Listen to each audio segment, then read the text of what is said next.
Welcome to Burlap Teachers. Enjoy the video. You begin by locking the core message and collecting everything you need.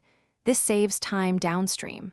First, decide the size and orientation based on placement so your layout fits real space.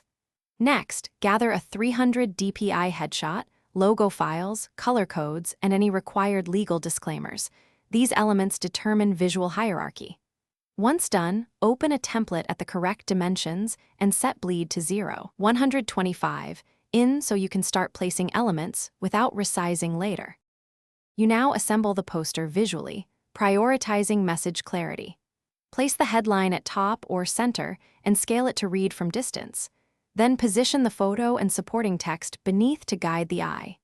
Use consistent margins and align elements on a grid so spacing stays balanced, and pick fonts with strong contrast between headline and body to improve legibility. Make sure color contrast meets visibility needs and export a PDF with bleed and crop marks so the printer trims accurately. If possible, print it. You complete the process by final checks and production steps that make the poster real.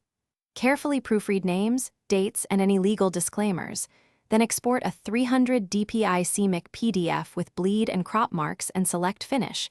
Matte reduces glare outdoors, gloss pops colors.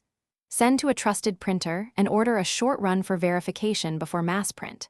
Finally, plan mounting, permissions, and create a web-sized version for social sharing. If colors shift in print, adjust profiles and reproof one more time. Thanks for watching. Consider subscribing if this video helped you.